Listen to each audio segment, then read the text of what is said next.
जगत से जुड़ी काफी अहम मानी जा रही है। बढ़ते आगे, बदायूं की शमशी जामा मस्जिद का मामला तो पहुंचा कोर्ट। तो संभल के बाद बदायूं की मस्जिद पर दावा ठोका गया है। शमशी जामा मस्जिद मामले में आज अहम सुनवाई। तो स्पेशल फास्ट ट्रैक कोर्ट में ये सुनवाई होगी। बदायूं में शमशी शाही मस्जिद के खिलाफ याचिका लगाई गई। तो कोर्ट परिसर में सुरक्षा के कड़े इंतजाम किए गए। आने जाने वालों पर सघन जो है तलाशी उनकी ली जाएगी। पैनी नजर प्रशासन की। तो अखिल भारत हिंदू महासभा ने मंदिर होने का दावा किया है। तो बदायूं की जामा मस्जिद शमशी बनाम नीलकंठ महादेव मंदिर मामले में आज अहम सुनवाई होनी है। सुनवाई के लिहाज से आज का जो दिन है वो काफी अहम रहने वाला है। इसमें मामले में की जो सुनवाई है वो स्पेशल फास्ट ट्रैक कोर्ट में की जाएगी। तो कोर्ट ने मुस्लिम पक्ष को बहस के लिए बुलाया है।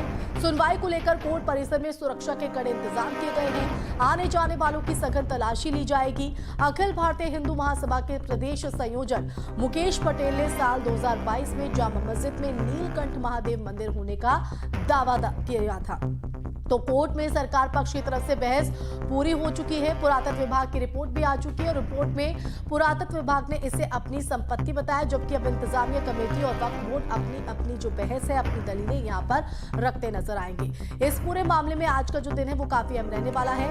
संवाददाता हिमांशु हमारे साथ लाइव जुड़ गए हैं। हिमांशु, आपका रुख करना चाहेंगे, आज का जो दिन है वो काफी अहम इस पूरे मामले में मुस्लिम पक्ष की दलीलों पर आज सबकी निगाहें रहेंगी।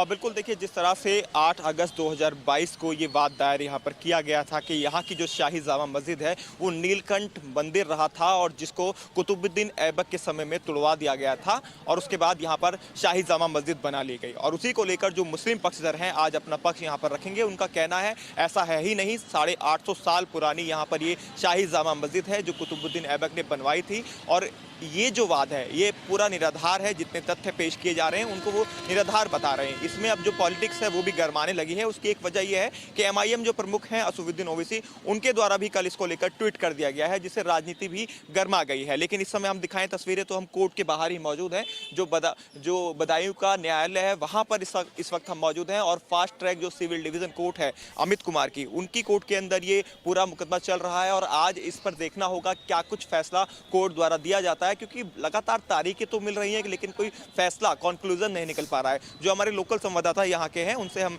बात कर लेते हैं।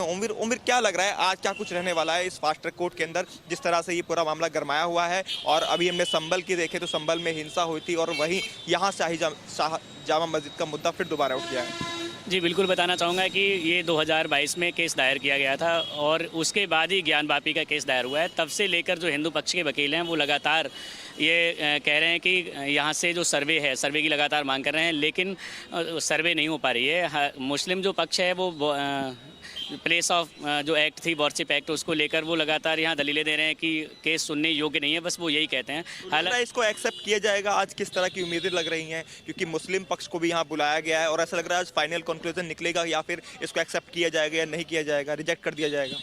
जी बिल्कुल, जिस तरह से देश में तमाम जगह ये सारी चीज़ें एक्सेप्ट की गई हैं तो मुझे लग रहा है कि यहाँ भी ये केस एक्सेप्ट किया जाएगा। बिल्कुल, तो साफ तौर पर इनका कहना है कि हो सकता है कि आज हिमांशु, अगर थोड़ा पीछे जाए तो अब तक इस पूरे मामले में क्या कुछ रहा, कोर्ट में सरकार ने अपना पक्ष किस तरह से रखा, साथ ही साथ जो पुरातत्व विभाग की रिपोर्ट है उसको किस तरह से आधार बनाया जा रहा है, उनमें किन किन बातों का जिक्र।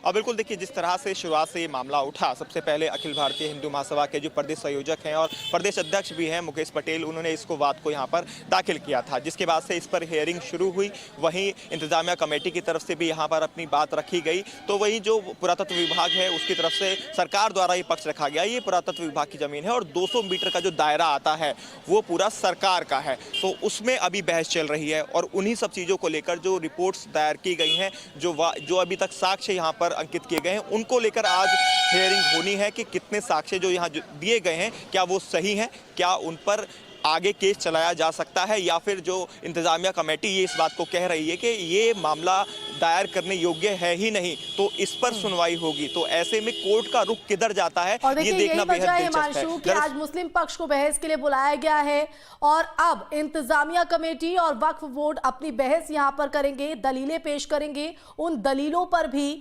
निगाहें रहेंगी क्योंकि इन दलीलों के बाद ही आगे की जो दिशा है वो इस पूरे केस में तय हो पाएगी।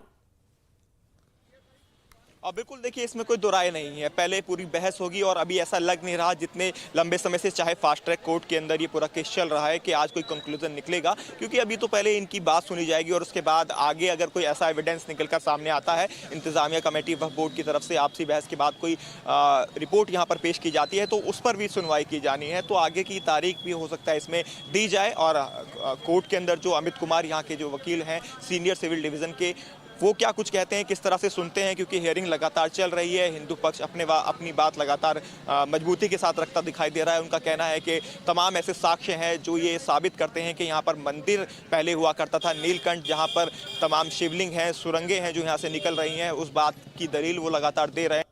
तो दोनों पक्ष के जो वकील हैं उनकी भी बहस यहाँ पर होनी है। आज तो की हलचल को लेकर नजर बनाए रखेगा हिमांशु। फिलहाल बहुत शुक्रिया, बढ़ते आगे और आपको बता